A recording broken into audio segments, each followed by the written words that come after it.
Corona virus के चलते physical लेन then 50% तक घटा है। इसकी जगह ऑनलाइन ट्रांजैक्शन ने ली है। त्योहार सीजन को देखते हुए हर लोग बड़े पैमाने पर ऑनलाइन शॉपिंग कर भुगतान भी ऑनलाइन तरीके से कर रहे हैं, लेकिन इसके दौरान कई दफा लोग ऑनलाइन ठगी का भी शिकार हुए हैं। नागपुर की बात की जाए तो यहाँ हर रोज कोई ना कोई ऑनलाइन चोरी के चुंगल में फंस रहा है और अपने हजारों लाखों रुपए भी गंवा रहा है।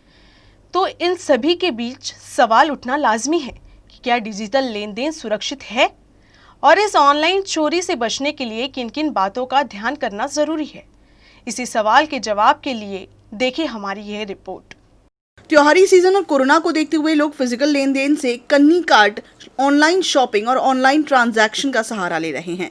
इसी दरमियान कई साइबर अपराधी भी सक्रिय हो गए हैं। ये साइबर चोर बड़ी ही चतुराई से आपके खाते की जानकारी जुटाकर आपके खाते की सारी रकम पर हाथ साफ कर लेते हैं। डिजिटल लेन देन के लिए आप जिन मोबाइल नंबर या ईमेल का इस्तेमाल करते हैं जो संबंधित वेबसाइट पर लोड हो जाता है, साइबर अपराधी इन्हीं सर्वरों को ट्रैक कर आपको मैसेज, कॉल या मेल के जरिए तमाम तरह के लुभावने ऑफर देते हैं। फर्जी बैंकर बनकर कैशबैक और क्रेडिट कार्ड ऑफर करना भी ठगी की दुनिया में काफी चलन में है। इन तमाम तरह के लालच देकर कस्टमर से उनकी सारी प्राइवेट डिटेल्स ले ली जाती है और इसके बाद खाते को खाली कर दिया जाता है।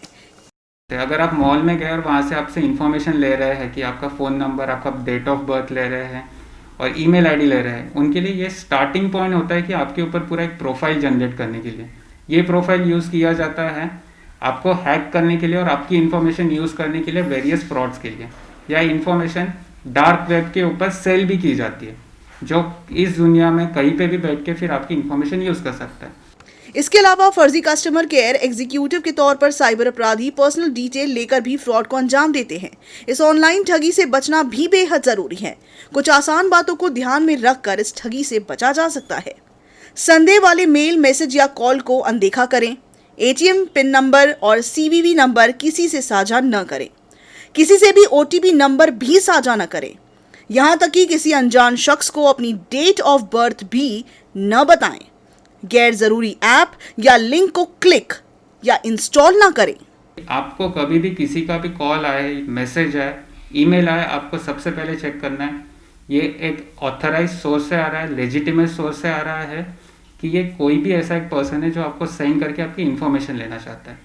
कभी भी आपको ये ईमेल या मैसेज या कुछ भी लिंक आया है आपके तरफ, क्लिक नहीं करना है उसके ऊपर या उसके ऊपर कोई इन्फॉर्मेशन नहीं देना है। आपके पास लैपटॉप है या फिर मोबाइल है, दोनों चीज़ों में काफ़ी सारे ऐसे सॉफ्टवेयर्स या ऐप्स होते हैं जो प्रॉब्लम क्रिएट कर सकते हैं क्योंकि वो ऑथराइज सोर्स से नहीं है। तो हर बार ध्यान रखना है कि जो भी सॉफ्टवेयर या ऐप्स यूज़ करोगे वो एक असली ऐप है, असली सॉफ्टवेयर है, और हर बार अगर कंप्यूटर या लैपटॉप यूज़ कर रहे हो आप तो उसमें एंटीवायरस रहना ज़रूरी है। Cyber expert e wallet app को भी सेफ नहीं मानते। अगर आप इनका उपयोग करते हैं तो हमेशा इन सभी ऐप का अलर्ट नोटिफिकेशन ऑन रखें। जब भी कोई आपके ई वॉलेट ऐप में लॉगिन करने की कोशिश करेगा तो आपको अलर्ट नोटिफिकेशन आ जाएगा और संदेह होने पर आप इसे परमिशन डिनाई भी कर सकते हैं। दूसरी तरफ आप ब्राउजर ऐप जैसे क्रोम या मोजिला के जरिए पेमेंट करते हैं तो सेटिंग में जाकर उसकी कुकीज वक्त वक्त पर डिलीट करते रहें ताकि इंटरनेशनल ट्रैकर्स को आपकी डिटेल रीड करना मुश्किल हो जाए। तमाम एहतियातन के बाद भी आप ऑनलाइन ठगी का अगर शिकार हो भी जाते हैं तो बिना घबराए कुछ बातों को अमल में लाना बेहद जरूरी है। आरबीआई की गाइडलाइन के मुताबिक धोखाधड़ी होने के बाद इसकी सूचना तुरंत अपने बैंक को दें। क्रेडिट या डेबिट कार्ड से फ्रॉड होता है तो कस्टमर केयर को सूचना देकर कार्ड को ब्लॉक करवाएं। उसके बाद ऑनलाइन ठगी की शिकायत साइबर सेल या पुलिस को दें। सबसे पहले अगर कोई चीज़ करनी चाहिए तो वो आपने साइबर के पोर्टल पे जाकर अपनी कंप्लेंट रजिस्टर करनी चाहिए।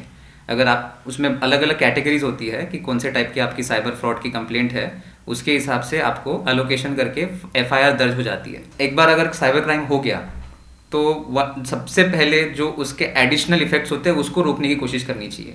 जो जा चुका है वो वापस आएगा नहीं आएगा वो डिपेंड करता है कि कौन सी केस है, कैसा सिनेरियो है, क्या एग्जिस्टिंग सैम्पल्स है, कहाँ से कहाँ क्या हुआ है, उसके ऊपर बहुत सारी चीज़ें डिपेंड करती है। अगर आपका ट्रांजैक्शन हो चुका है तो काफ़ी सारी क्रेडिट कार्ड बैंक्स हैं, जो क्रेडिट कार्ड कंपनीज है, बैंक्स हैं, फाइनेंशियल इंस्टीट्यूशंस है जो रिफंड और इंश्योरेंस टाइप की चीज़ें रखते हैं। तो जिसकी वजह से अगर आपके अकाउंट से पैसा चोरी भी हो गया होगा तो वो आपको रिफंड मिल जाता है, अनलेस एंड अनटिल वो आपकी ऑनेस्ट मिस्टेक नहीं हो। जानकारों के मुताबिक आने वाले समय में साइबर अपराध का दायरा और बढ़ेगा। बहरहाल खुशियों के समय में ऑनलाइन लेन देन करें, लेकिन इस दौरान जानकार और सतर्क भी बने रहें।